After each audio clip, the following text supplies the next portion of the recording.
Hello everyone, it's Richard here again. This time I'm doing a video about Julian Assange, my new fangled microphone. So I hope it sounds okay. I'm doing this on my laptop and with OBS Studio or Open Broadcast OBS. And basically recording a video in the usual manner, but just using different sources. So technical stuff over, and now get on with the book. It's actually a Kindle book. It's called The Trial of Julian Assange. It's by a guy called Nils Melzer. I'll explain more in a minute. But he basically documents what happened to Julian Assange and how he's been treated and so forth. And it's really quite shocking. So here we go.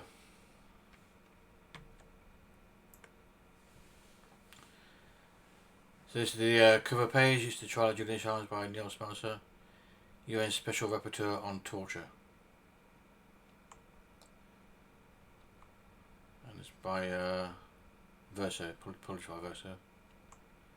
This is the copyright page and so forth.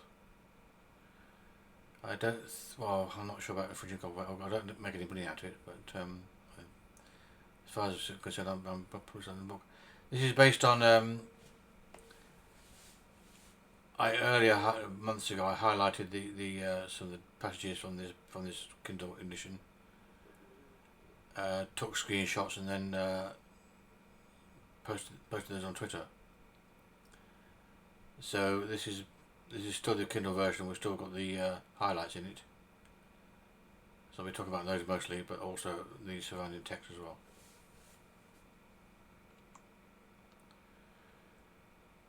It's dedicated to all those who fearlessly fight for the truth. And those who sleep in a democracy will wake up in a dictatorship. Otto Kriegschneider, I believe. Yeah, those who sleep in a democracy will wake up in a dictatorship. That's very true, because our democracy just seems way asleep, just dozy as anything. The content page. I hope you can see it.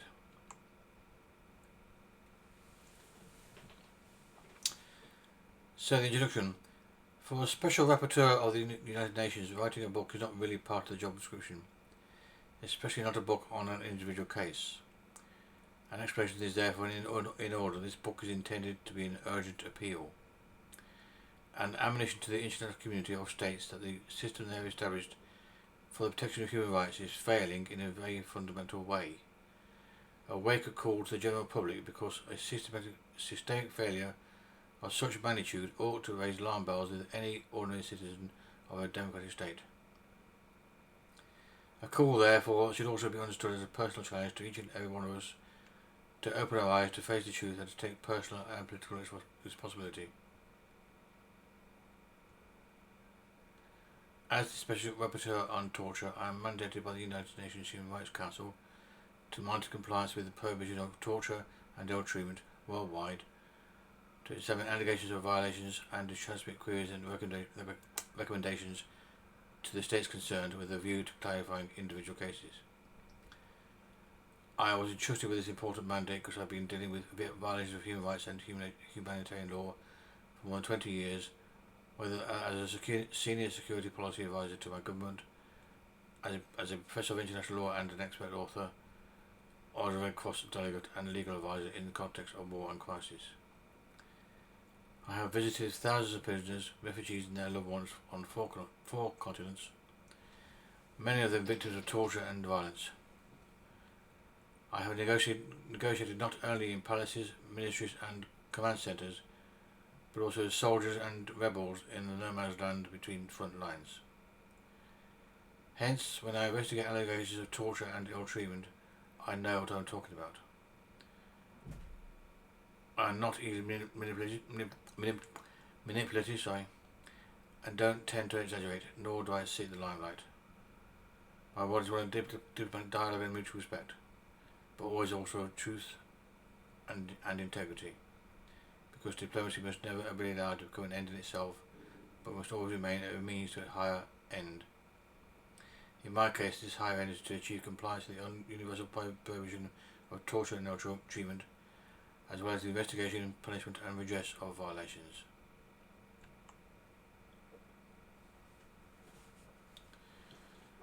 So the highlight. I write this book because when investigating the case of Julian Assange, I came across compelling evidence of political persecution and gross judicial arbitrariness, as well as of deliberate torture and ill treatment.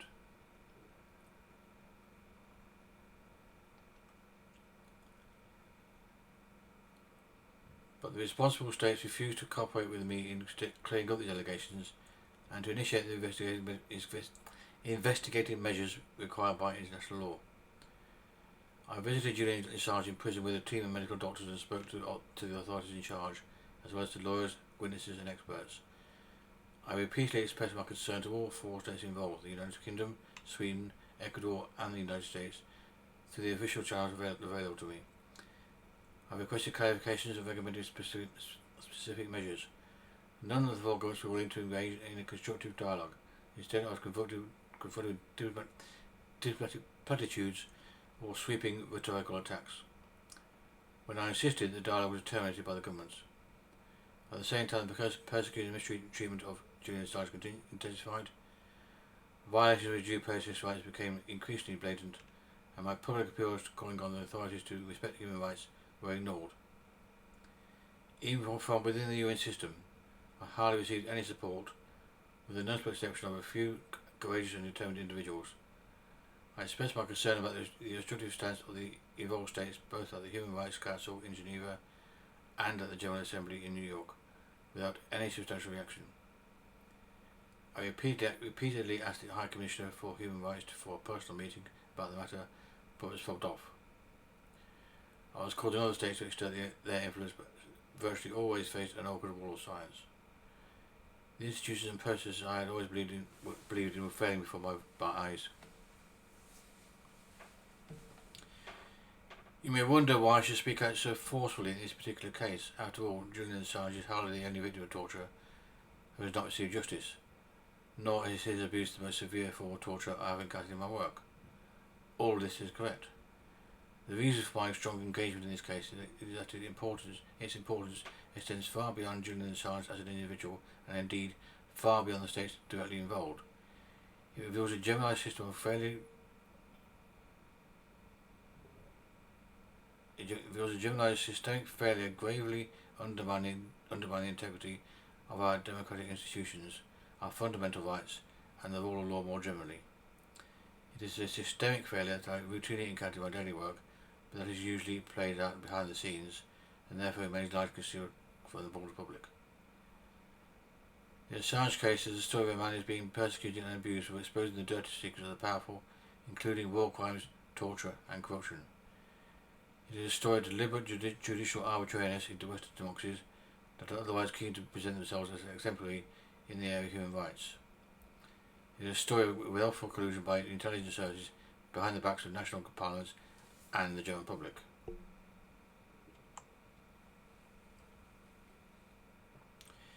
It is a story of a man who has been scapegoated by all of us for our own societal failures to address government corruption and state-sanctioned crimes.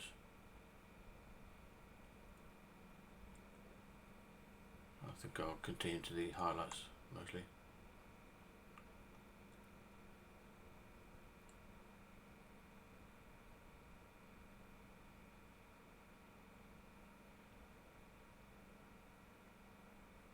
My most important message is that ultimately the trial of Assange is not really about Assange. It is about the integrity of our constitutional institutions, and thus the essence of the Republic in the original sense of the word. The American Republic, I guess. At stake is nothing less than the future of democracy. I do not intend to leave to our children a world where governments can disregard the rule of law with impunity, and when telling the truth has become a crime. I have always understood my UN mandate as a duty to use my privileged position in order to protect human rights, to expose violations and systemic shortcomings, and to fight for the integrity of our institutions, speaking truth to power, as it is so aptly termed.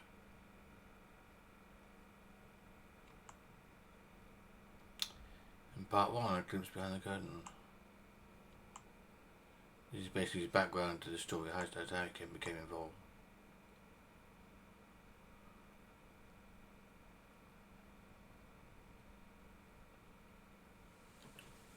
This is a Caught in My Own Prejudice. And it's been a request for help directly from Julian Assange's lawyers.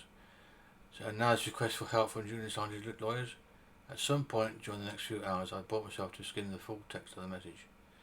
Assange's living conditions in the Ecuadorian embassy in London, where he had been staying since June 2012, were claimed to be incompatible with the prohibition of inhumane treatment, and therefore to come within the scope of my mandate.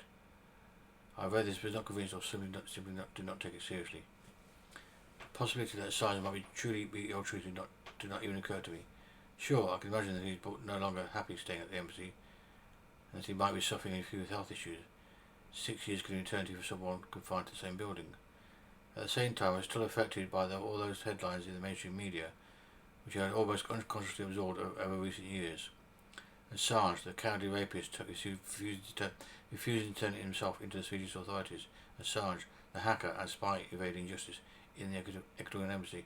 Assange, the ruthless narcissist, traitor and bastard, and so forth. And later did I realise how much my perception had been distorted by prejudice. Years of exposure to the scandalous headlines and biased reporting, though hardly perceived by my conscious mind, had formed an opinion deeply anchored in my emotions, an opinion which I was convinced was based on reliable facts.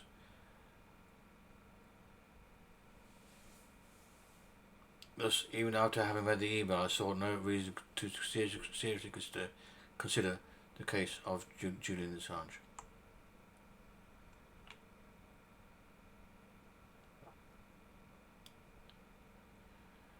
And again, the highlight. In reality, the case of Julian Assange is primarily about political corruption, with judicial institutions and processes having been and still being abused for political purposes, for suppressing press freedom and freedom of information, for impunity over torture and war crimes, for the political persecution of dissidents, and for the secrecy of machinations incompatible with democracy and the rule of law.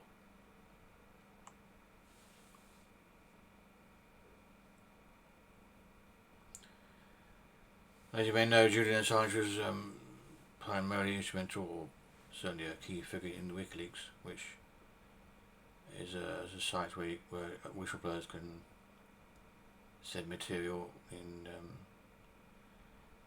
relative safety.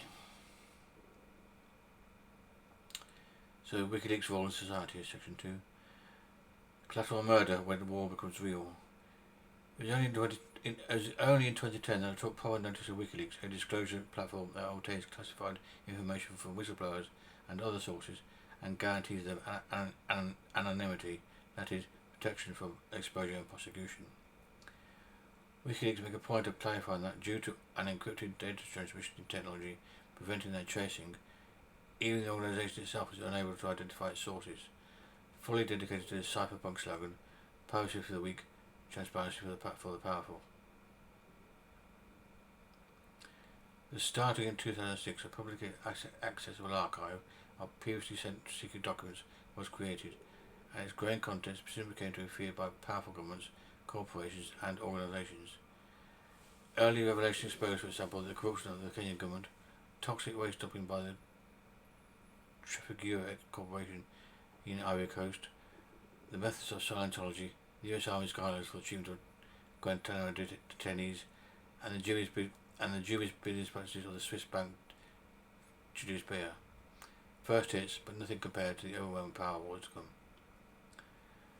On 5th of April 2010 at Washington National Press Club, Julian Assange presented Collateral Murder to the world, which you may have seen. The 18-minute video opened with a quote from George Orwell. Political language is designed to make lies sound truthful and murder respectable, and to give an appearance of solidity to pure wind. After that, nothing but disturbing images in black and white. Collateral Murder places the viewer inside a US combat helicopter circling at low altitude over a residential area of Baghdad.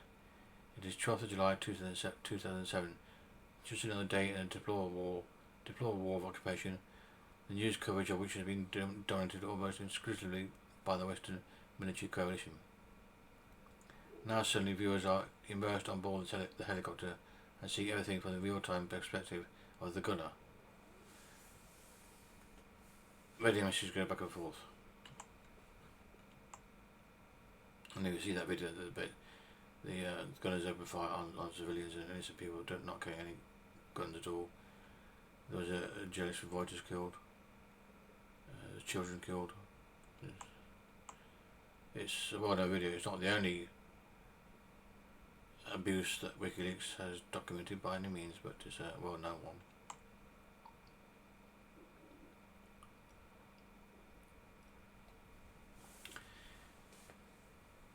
So I'll continue with the highlight.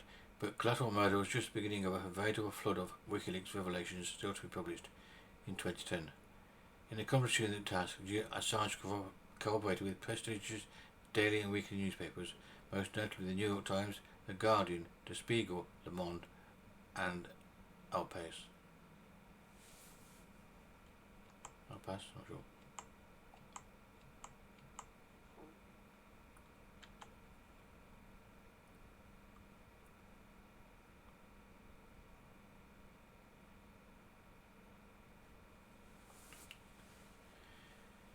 Even an organisation committed to full transparency must, of course, act responsibly.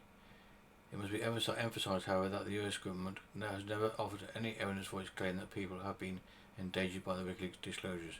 In fact, in 2010, then US Vice President Joe Biden even acknowledged during a session of the UN Security Council that WikiLeaks publications had caused no substantive damage other than being embarrassing for the US government. In reality, of course, these leaks were far beyond embarrassing. They endangered the impunity of officials at all levels of the chain of command for war crimes, torture and corruption.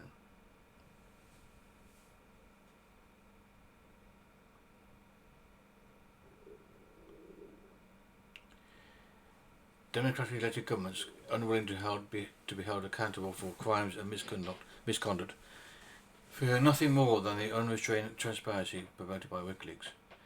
Hence their excessively aggressive reaction and the ferocity with which people like Manning, Assange and Snowden are being persecuted. None of this is happening because of any real-world harm caused by these dissidents. After all, no one was seriously endangered, no government went bankrupt and no war was lost.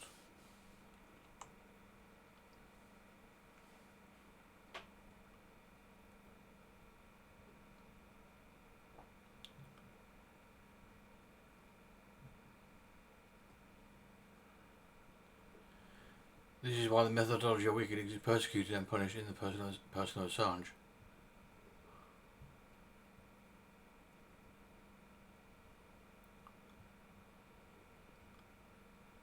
Sorry, start again. In order to prevent this idea from spreading through the establishment of a second, third or 100th WikiLeaks, potential emulators must be intimidated worldwide. This is why the methodology of WikiLeaks is persecuted and punished in the person of Assange. The spotlight is no longer illuminates the official misconduct revealed by WikiLeaks, but is pointed exclusively at the messenger. He is declared a rapist, a hacker, a spy and a narcissist who is trying to evade justice and is not entitled to the protection of press freedom. Obediently, public opinion follows the guided spotlight and discusses avidly and freely about Julian Assange, his cat and his skateboard. To some he is a hero, to others a villain, but to the powerful this question is irrelevant. To them, only one thing matters, that the real elephant is in the room, their own dirty secrets, has been successfully blanked out and vanished back into the darkness of our collective amnesia.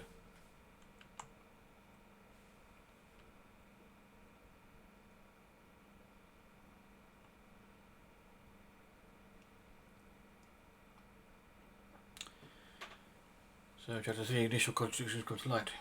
The fog begins to clear. When Julian Assange's lawyers contacted me again in late March 2019, their tone had become significantly more urgent. There were reasons to suspect that Assange's expulsion from the Ecuadorian embassy and consequently his arrest by British police might be imminent. In recent weeks, Ecuadorian President Lenin Moreno and many states leaving little doubt that he wanted to get rid of his embassy guest sooner rather than later. The British tabloid press had eagerly picked up the topic and gossiped about the increasing strained relationship between embassy staff and Assange, and about the latter's allegedly erratic and unpleasant behaviour. It did not take more than a cursory glance at the headlines to put two and two together. In May 2017, the US-friendly Moreno had replaced US skeptic Rafael Correa as president of Ecuador, a change which appeared to have sealed Assange's fate. It is entirely clear to me that if Assange were to be expelled from the embassy, the risk of his extradition to the United States would increase massively, and with the risk of serious violations of his human rights.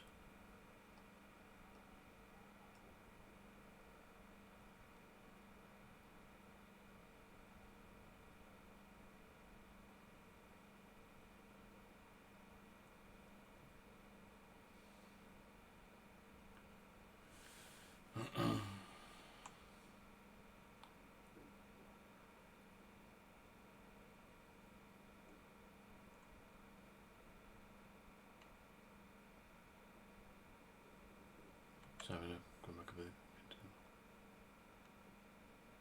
Okay. A question started forming in my mind. Had I overlooked something when I dismissed his case the last time around?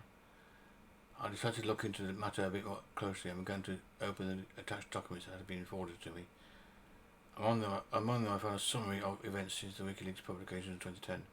The case was more complex than I thought.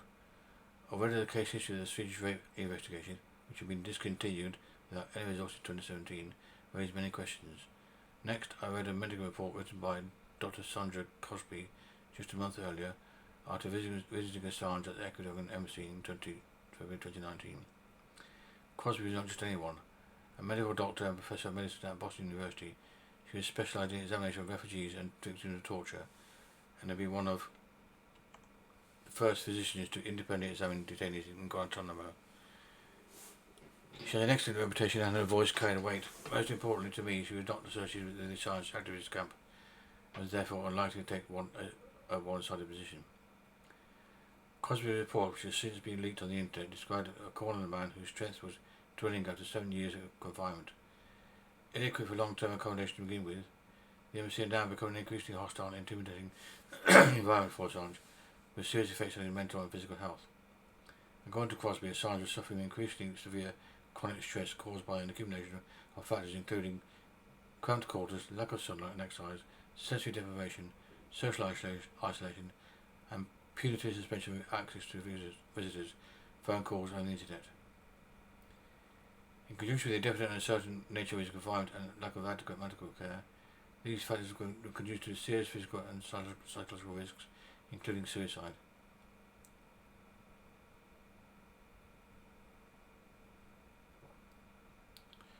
In addition, Crosby experienced grave concern that the persistent and personal attacks on Mr. Assange's dignity and acts meant to degrade and humiliate him, including increasingly intrusive surveillance. Crosby's medical examination of Assange have been monitored by surveillance cameras, and they are forced to speak over the noise of radio to avoid being overheard. During Crosby's brief absence from the interview room, confidential medical notes were removed and later found in an office used by the embassy's security staff, where they had evidently been leafed through and read in blatant violation of doctor-patient confidentiality.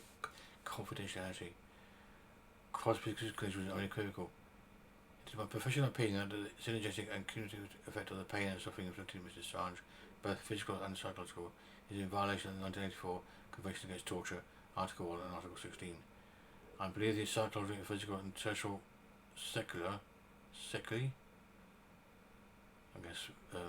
results will be long-lasting and severe. So he's already suffering them before he went to prison.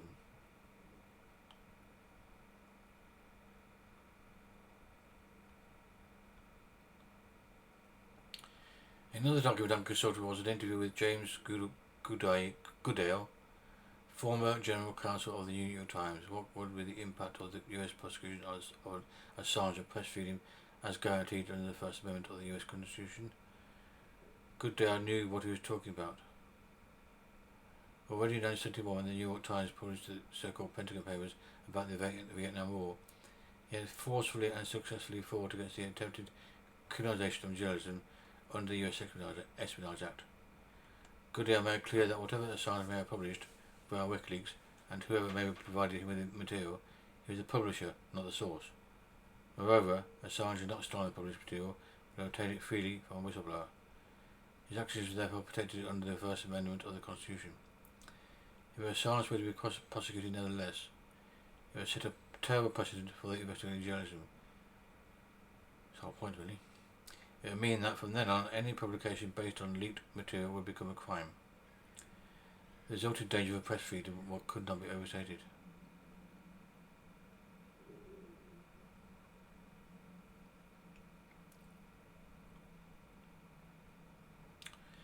So, preliminary protective measures. At this early stage, my main concern was to prevent Assange's fast-track extradition to the United States, whether directly by the Ecuadorians or after his expulsion from the embassy by the British.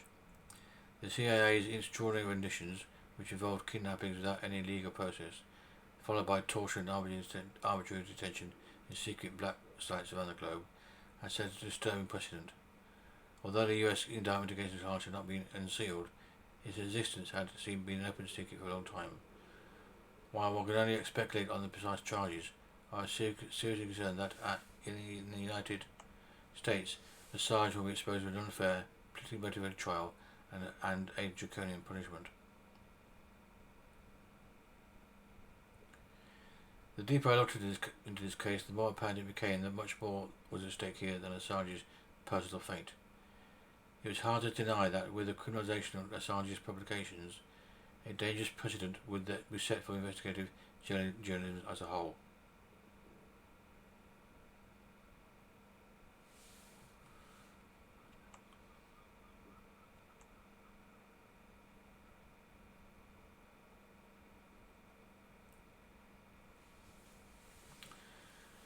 Assange had always predicted it, but were he ever to set foot outside the embassy, he would be immediately arrested on a US extradition request. On 11th of April 2019, all those who had really caused his fears as narcissistic paranoia were proved wrong. Within an hour of his expulsion and arrest, the United States handed over their extradition request to the British authorities and unsealed their secret indictment against Assange. To the surprise of most observers, the indictment turned out to be much less severe than anticipated. Assange was not, as some expected, charged with espionage, but only with a single count of conspiracy to commit computer intrusion. More precisely, he was accused of having conspired with his source, Chelsea Manning, that is still known as US Army Private First Class Bradley Manning, to help decrypt the password hash for the US Department of Defense computer system. Importantly, Manning already had full top-secret access privileges to the system, and all the documents she leaked to Assange.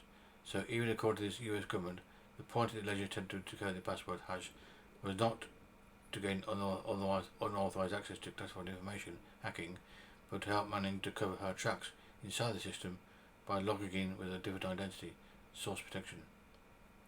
In any case, the alleged attempt undisputedly remained unsuccessful and did not result in any harm whatsoever.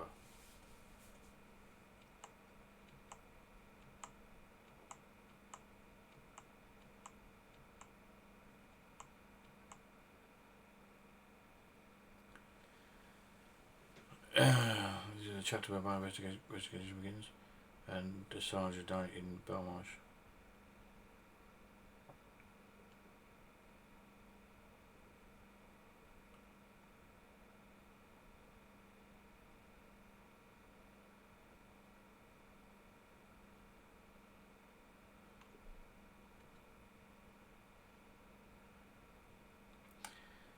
On the morning of 9th of May, we took a black cab from our hotel in central London to Tasemead, about 10 miles east of Tower Bridge and Big Ben. His Majesty's Prison in Belmarsh is a 30-year-old high-security prison with a capacity of about 900 inmates. In the media, Belmarsh is frequently referred to as Britain's Guantanamo Bay, not only because it houses quite a few terrorism suspects, but also because of the strict security regime. Assange was brought to Belmarsh on 11th of April 2019, immediately after his arrest and conviction by the British authorities. At the time of our visit, that was barely a month ago. We stepped out of the cab. I had already seen photographs of the place, but its dimensions remained imposing. It was a rectangular compound enclosed by high walls that looked a bit like a medieval fortress. The prison reception was located behind the main portal, built of clinker bricks. A portal reception presented by official UN identification, and the credentials provided by the Ministry of Justice. Everywhere in the world, whenever I conduct an official prison visit in my capacity as the UN Special Rapporteur, my team and I are immediately welcomed by the Governor and their key staff. We are smoothly escorted through the security barriers, usually without any search, and we are not asked to hand over our documents or cell phones, as we may need later to photography register physical traces of torture and evidence of inadequate material conditions of detention. Also, in case of emergency, we have to be able to communicate with the outside world. For the provincial prisons in the Ukraine and the gigantic Slivi complex in Turkey and the closed psychiatric ward in Argentina, with a few regrettable exceptions, prison managements tend to go out of their way to demonstrate their respect for the United Nations. Not so in Belmarsh. The reception staff had actually not received any particular instructions with review to the appropriate handling of an official visit from the United Nations. After a remarkably unhurried verification of our papers, we were first sent back to the visitor centre, a few minutes walk away, where we had to deposit our bags, computers, phones, keys and valuables in lockers. Once back at the reception desk, we were asked to be moved to the opposite corner of the register hall, where other visitors, presumably family members and lawyers, were already queuing to get through the first of several security gates. We got in line. My two doctors were growing visibly impatient, but I remained calm. Don't be provoked, my friends, I'm sure there's more to come. Given the well-known British predilection for formal etiquette, diplomatic protocol and indirect messaging, this kind of lukewarm welcome clearly was not an accidental oversight on the part of the authorities. From the first moment, I was made to understand that in the United Kingdom, special rapporteurs cannot expect special treatment. We were not treated as an institutional partner, but as a potential security risk. I took this for what it was, a form of communication, but also a demonstration of power. My visit being tolerated, nothing more.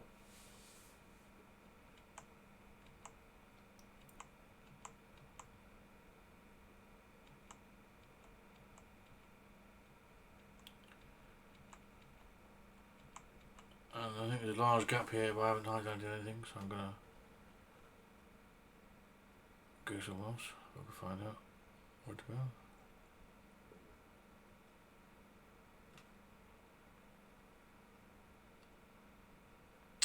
Sorry for this.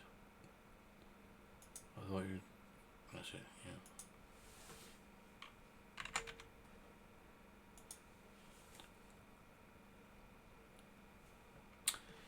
So, chapter 13 is a long jump, but I want to... The video will be too long otherwise. So, British torture by attrition. Quo Vadis Britannia. Basically means where are we going? It's a good question. On 11th of April 2019, Alan Duncan, the British Minister of State for Europe and the Americas, responsible for overseeing Assange's expulsion and arrest, noted in his diary, sorry, it had taken many months of patient diplomatic negotiation, and in the end we went off without a hitch. I had millions of interviews trying to keep the smoke off my face. Indeed, that day, British politicians could outdo each other in celebrating Assange's arrest, and Prime Minister Theresa May expressed her satisfaction in the House of Commons. This goes to show that in the UK no one is above the law. Ha ha ha. No one except the British authorities themselves, of course. Damn right.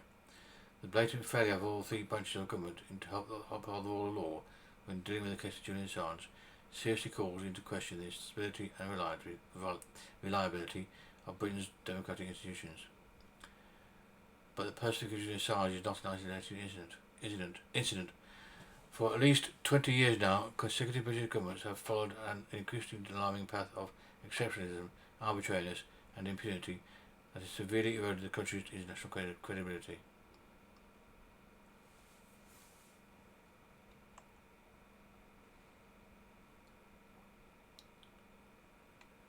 To make matters worse, the British government has recently taken considerable pains to codify the impunity of its officials in domestic law. Thus in 2020, Prime Minister Boris Johnson's cabinet introduced two bills into Parliament designed to make it extremely difficult, if not impossible, to punish British soldiers, agents and authority representatives for crimes such as torture, murder and hostage taking both abroad and in the UK, namely the Overseas Operations Bill and the Covert Human Intelligence Sources Criminal Conduct Bill. To complete the picture, a commission was appointed in the same year to review the British Human Rights Act for necessary reforms, which has put numerous human rights organisations on alert. Despite an uproar of international protest, including my own office, the British government has went on pushing the Overseas Operations Bill through Parliament without any substantial concessions, thus ensuring de facto impunity even for the most atrocious international crimes.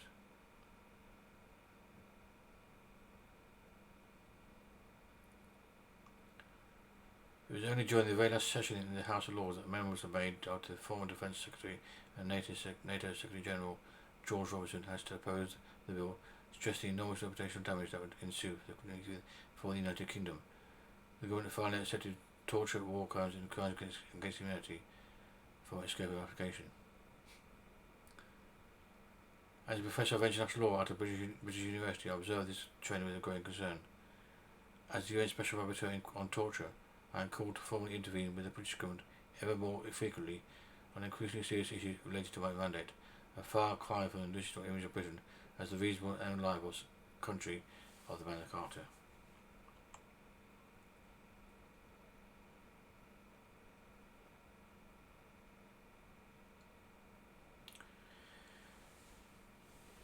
After his transfer to Belmarsh's healthcare unit, Assange spent a short time in a group cell with 3 other inmates, but was soon moved to a single cell where he was almost completely isolated. According to consistent reports, he was only allowed to leave his cell once a day to spend 45 minutes outdoors in the courtyard alone. Any exchange with other inmates was seriously prevented. Whenever Assange was escorted to the corridors by the guards, all other inmates were locked away first. Inside his cell, he was monitored around the clock. All these measures were ostensibly taken for his own safety, to protect himself from himself and from his fellow inmates. Far from showing any aggression, however, it is precisely those fellow inmates who petitioned the prison director in solidarity with Assange, demanding that he be transferred back to the general prison population because of the cruelty of long-term solitary confinement. Yeah, it drives you nuts. I can speak of my own experiences how that feels. Not confinement, just but isolation, too long term, just bonkers, hell. They were right. The United Nations Standard Minimum Rules for the Treatment of Prisoners, also known as the Nelson Mandela Rules, make it clear that such confinement, that is, the confinement of prisoners for 22 hours or more without a day without meaningful human contact, is permissible only in exceptional circumstances and for short periods of time. Prolonged solitary confinement lasting more than 15 consecutive days is especially prohibited as a form of torture or other cruel, inhuman or degrading treatment or punishment. It's one of the worst forms of torture actually. Drives you nuts. Quite obviously, however, for purely preventive custody, the extremely restricted conditions at Belmarsh were neither necessary nor proportionate. 2 mandatory basic requirements for any lawful interference with fundamental rights.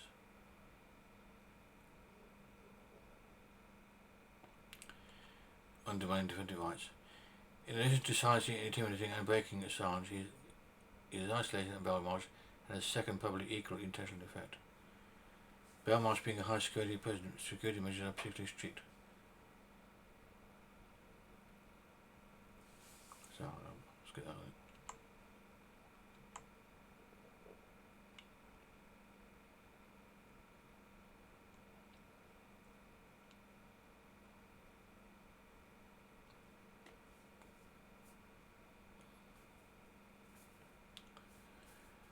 Under the conditions of isolation imposed on Belmarsh, however, Assange clearly had no chance to protect his legitimate interest in any of these proceedings, to study extensive case files or and to prepare his defence.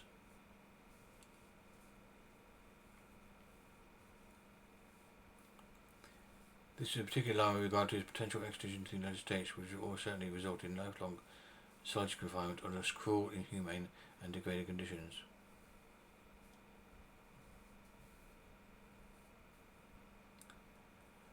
Both through my personal meetings with responsible authorities and in my formal letter to the British government, I have repeatedly stressed that Assange's most fundamental due process rights were being violated and demanded immediate action, to no avail.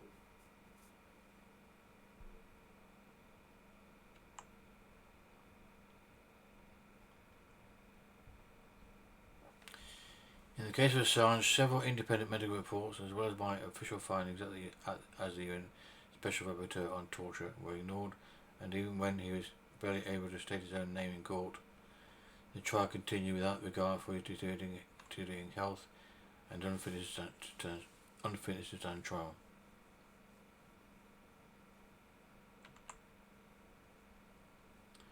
The torture proves effective. I was deeply shaking while witnessing yesterday's events in Westminster Magistrates Court.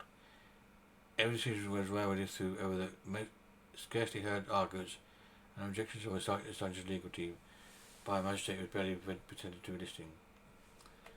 Those are the words of Craig Murray, a former British ambassador and a personal friend of Assange's, describing his impressions after witnessing a case management hearing on 21st of October 2019. This type of hearing exists to give all parties the opportunity to clarify procedural issues in advance of the substantive extradition hearing.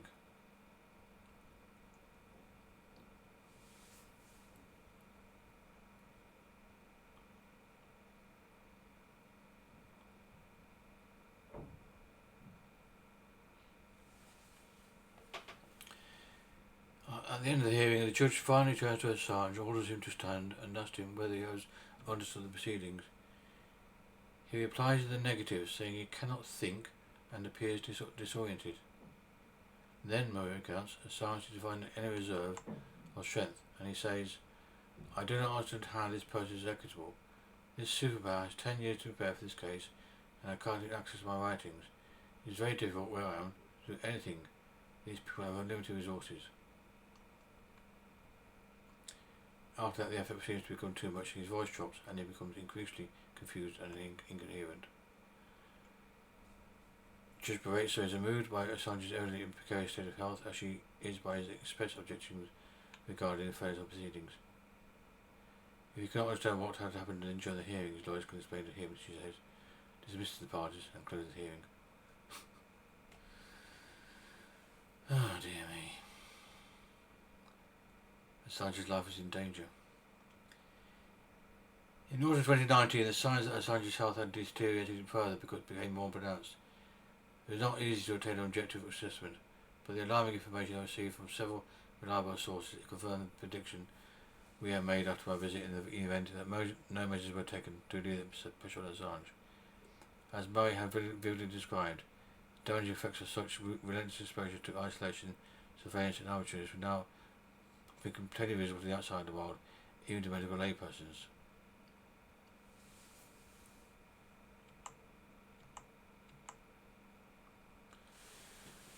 At 14, the Anglo-American show trial. The show trial begins. The trial for Assange's extradition to the United States began on 24th February 2020. The public gallery at Orleans Crown Court next to Belmarsh prison only has space for 16 observers. To get one of these coveted seats, people started queuing outside the courthouse in the cold and wet February weather before dawn. However, even those lucky to be determined and organised enough to end up first in line when the doors finally opened could arbitrarily be denied access without explanation. Thus, on the second day of the trial, WikiLeaks editor-in-chief Christian Hafston was about to enter the public gallery when a court official called out his name and function and informed him that the judge had decided to exclude him from the hearing. It was only when Assange's final moments was to leave the courtroom in protest that Hafston was about to enter.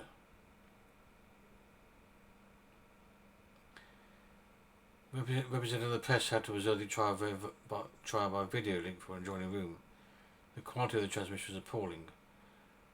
That the morning of the first day, the legal counsel of the prosecution, James Lewis, was barely audible, and Judge Barretso had not be heard at all.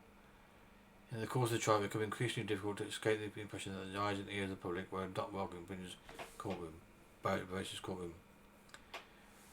Given the excessively obstructive restrictions imposed on Assange, it also looked like she would have to be referred to exclude the defendant himself from his own court hearing. Like a violent criminal, Assange was locked inside a box made of bulletproof glass that was placed in the back of the courtroom, away from his lawyers. During the hearing, he was not allowed to receive any documents from his lawyers, to pass notes to them, or even to shake their hands to the narrow stood in the glass front.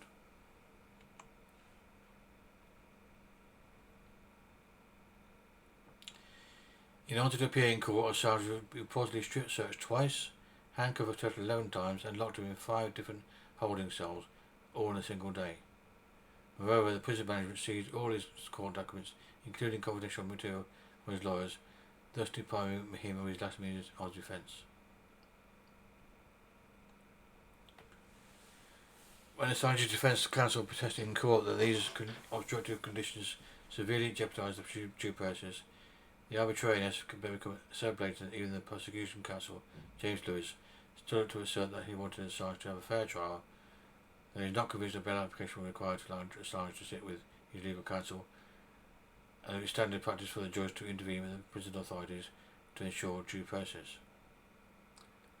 This is the prosecution counsel speaking up for Assange. But Rachel was not swayed. She insisted that she had no jurisdiction over the prison authorities and refused to allow Assange to leave his glass box. After all, she said in all earnest, he might pose a danger to the public. It is a question of health and safety. Overall, it appeared that to Judge Barretza, Assange's presence was a nuisance at best and a welcome opportunity to intimidate and humiliate him at worst. Either way, given the political importance of the case, it is inconceivable that she would have so openly disregarded due process without instruction, consent, or acquiescence from above.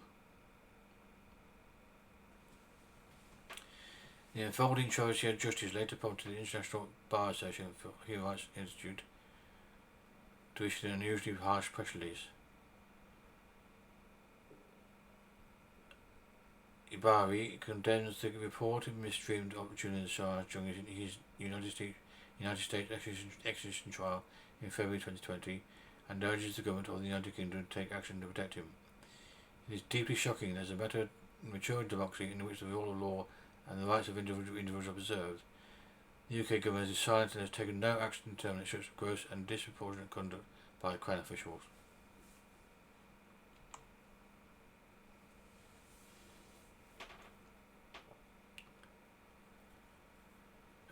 During the next 4 days, the prosecution and the defence delivered their opening arguments. Assange's barristers submitted various bundles of evidence claiming to disprove the facts alleged by the prosecution and delivered legal agreements both orally and in writing. In essence, their reasoning against Assange's extradition to the United States can be summarised in 4 principal arguments. First, counsel argued that the decision to prosecute Assange was politically motivated and that 17 of the 18 counts of the US indictment concerned espionage, which is the classic textbook example of a political offence. Given that the Anglo-American Extradition Treaty expressly prohibits extraditions for political offences, Assange could not be lawfully surrendered to the United States.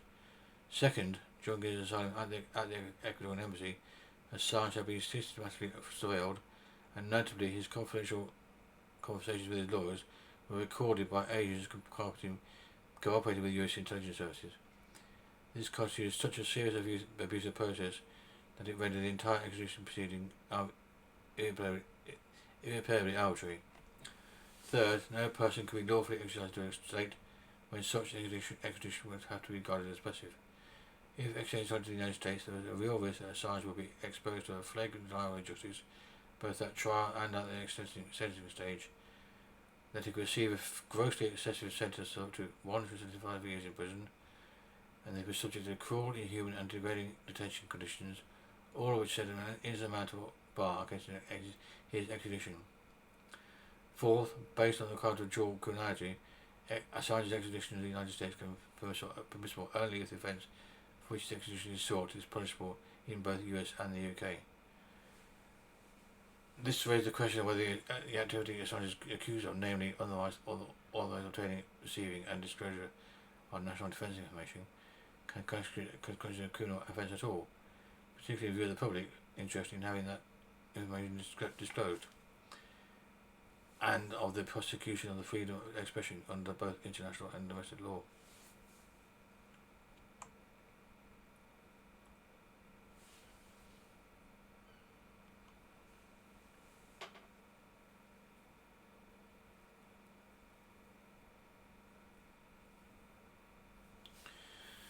This is about the media response, which is shameful. The prosecution even prepared handouts for the journalists in printed and electronic form, which facilitated cut-to-paste reporting in line with US positions. As Lewis was definitely aware, and journalists too are human and therefore tend to choose the path of least resistance. Apart from that, the fact that Lewis did not appear to find it necessary to convince the judge of his arguments suggested the United States was not worried about the position of the British judiciary, but was primarily concerned with avoiding negative headlines by reassuring and appeasing the mainstream press. By and large, the established media seemed to take the bait and immediately reported it on the superficial. He said, she said, placed out in court, rather than decrying the disavowalment of justice and the rule of law occurring right there in front of their eyes. None of WikiLeaks' former media partners like The Guardian, involved in publishing the sensational leaks of 2020 and 2011, had the courage to protest the blatant arbitrariness for which Assange was being counted and abused for the sins they had committed together with him. Even the venerable BBC, once the mouthpiece of the free world, took the easy route and made sure to miss the forest for the trees. Not sure what Lewis is, sorry. Lewis subsequently went to great lengths to demonstrate that, in line with the requirement of jury criminality, each of the actions taken by Assange will be punishable not only under the US Espionage Act, but under also the British Official Secret Act, an equally archaic piece of legislation, criminalising the possession and disclosure of official secrets without giving the accused the right to raise a public interest defence.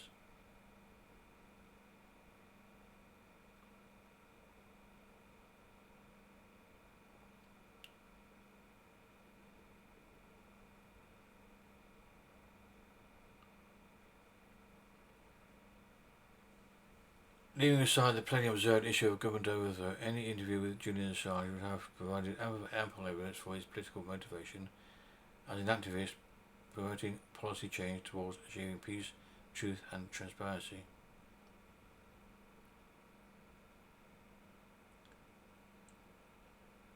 And apparently growing concerned over the weakness of the prosecution's reasoning, Judge Baritza at the end of the second day hastened to equip Lewis with an alternative argument, which he gravely adopted.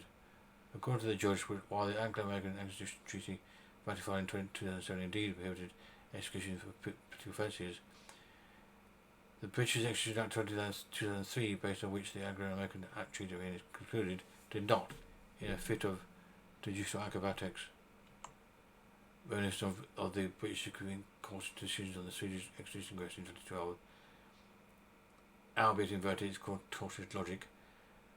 Baritza then argued that the British courts could not apply the Anglo-American Treaty because it is an international agreement and not part of English domestic law.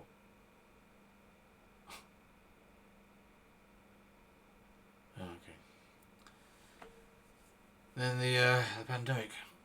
Pandemic and second superseding indictment. In May 2020, only the United States registered more deaths from COVID-19 than the United Kingdom.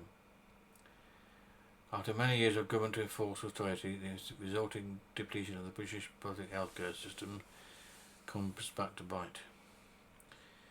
Clinics and institutions lack everything protective: gowns, masks, gloves, corona tests.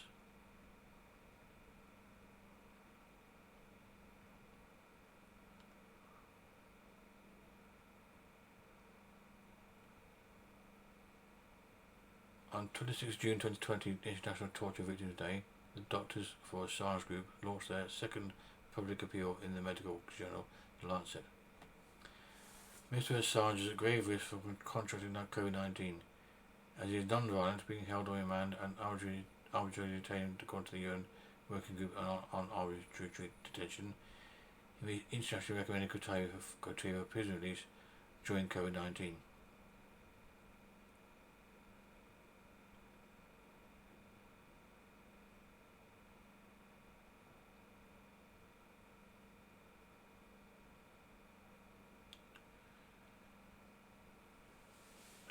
The factual allegations of the 2020 indictment no longer focus primarily on the reception and publication of leaked material and thus on generally journalistic activities. Instead, they describe in detail Assange's alleged contacts with certain hacker groups, which is accused of having incited to steal and deliver classified information. Strikingly, most of these contacts are later taken place after 2010 and therefore cannot possibly relate to the many links upon which all 18 counts of the indictment are based. From a prosecutorial perspective, the inclusion of these allegations only makes sense if the United States intends at a convenient time in the future to further expand the charges against Assange, which indeed it has done since then.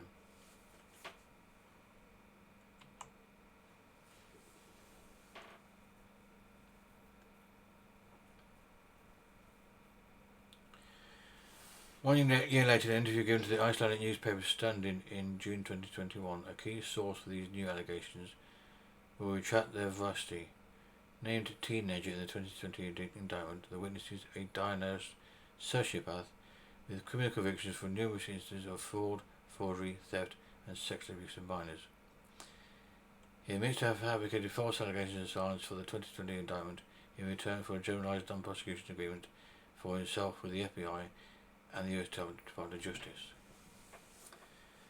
Revealing all the story, although the story has been meticulously researched and consolidated with reliable evidence, it is not picked up by any of the mainstream media in the United States, the United Kingdom, or Australia.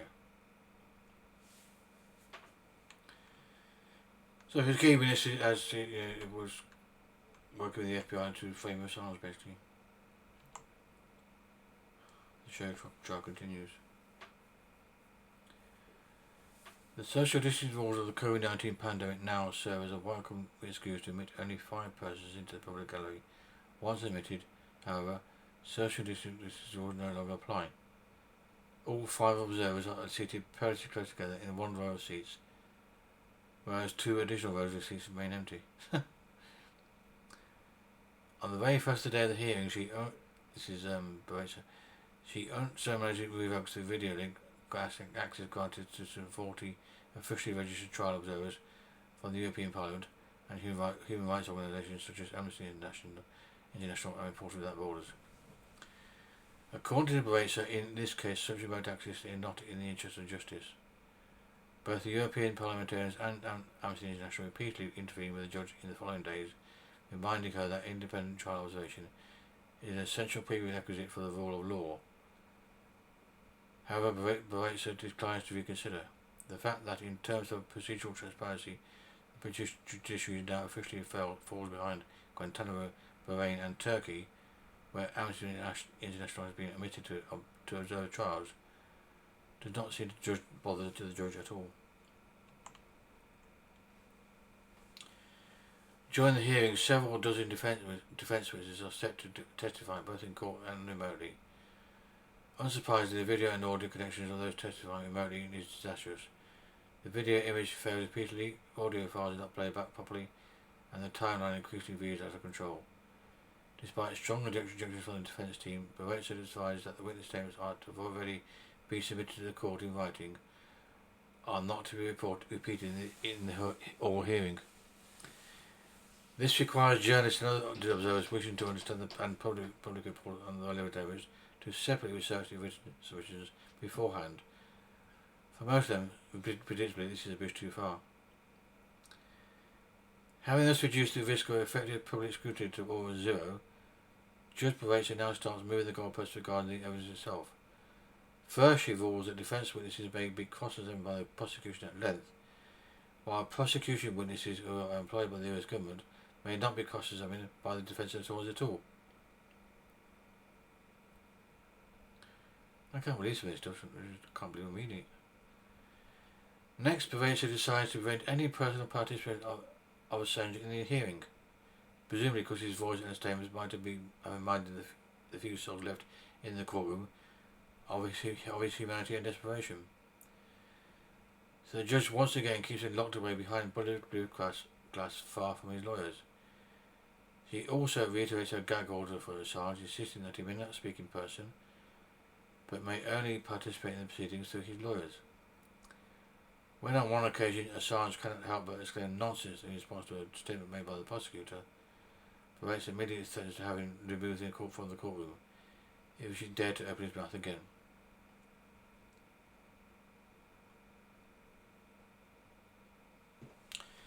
Just as in a dictatorial show trial, the choreography of this proceeding seems to be predetermined and must be strictly observed. Any human emotion, inconvenient truth, or other unforeseen factor that can alter the outcome must be immediately suppressed. Nevertheless, to those who know him, Assange's agony and exhaustion are perceptible even through the bulletproof walls of his cage.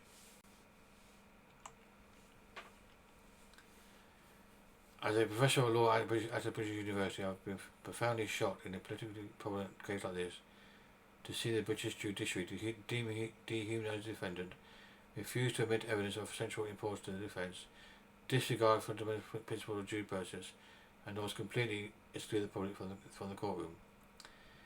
The fact that this travesty and justice did not prompt the entire defence team to leave the courtroom in protest, and did not trigger a public outcry in the established media, and that the political leadership seemed to be content with Assange undergoing a show trial more resident of an authoritative regime than a mature democracy, so just how far British society has already become desensitised to the formal requirements and practical importance of the rule of law.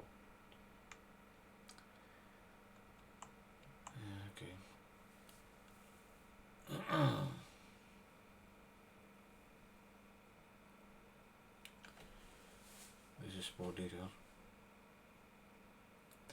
A particularly shocking revelation was the extreme intrusion of Assange's surveillance inside the Ecuadorian embassy, as well as the fact that the Spanish security company UC Global, which had been contracted to guard the embassy, had worked for a US intelligence agency behind the back of its primary client, the Ecuadorian government. As became apparent, the UC Global's cooperation with the US intelligence included not only the systematic audio and videos films of Assange's confidential meetings with lawyers, doctors and private visitors, but went much further. Written witness statements by former UC Global employees confirmed, amongst other things, that plans had been drawn up to leave the embassy doors open so that agents from outside could enter and kidnap or poison Assange. While Lewis dismissed these testimonies too as completely irrelevant, for their legal significance for the extradition proceeding cannot be overstated. Apart from the obvious criminality of any plan to kidnap or murder Assange, his secret surveillance at the behest of the US government constitutes such a grave violation of due process principles, attorney-client confidentiality, doctor-patient confidentiality, and personal privacy, that the entire case affected by it, including both the US prosecution and the alleged extradition request, can only be dismissed as irreparably arbitrary.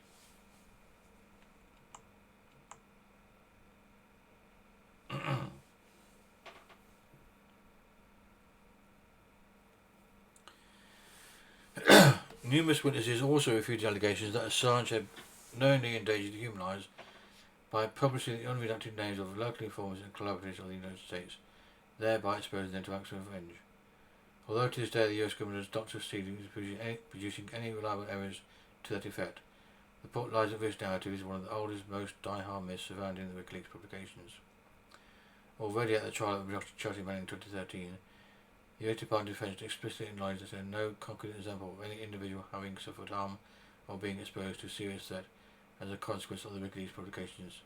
7 years on, at the initial hearing in London, September 2020, nothing had changed.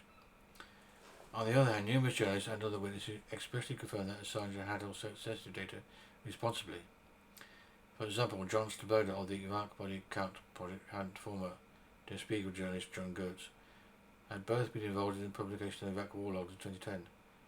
Now they recall the irritation of WikiLeaks' established media partners when Assange insisted that the Iraqi names be filtered out of the documents and redacted before publication.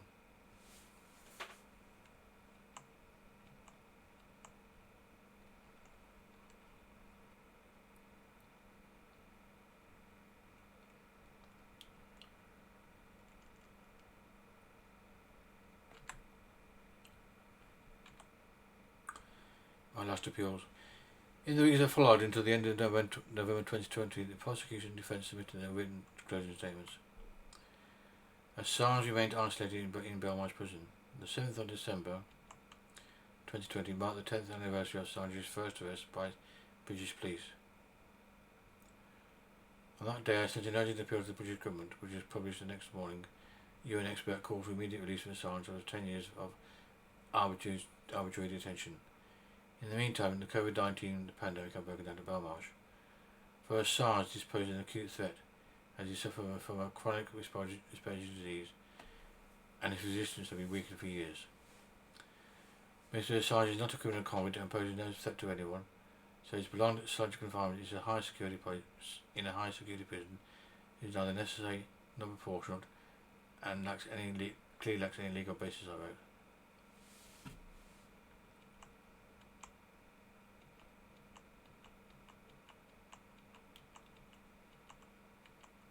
I think that's it. That's all I want to say.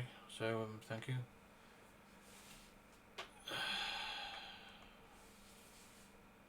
I'm just shocked by this case.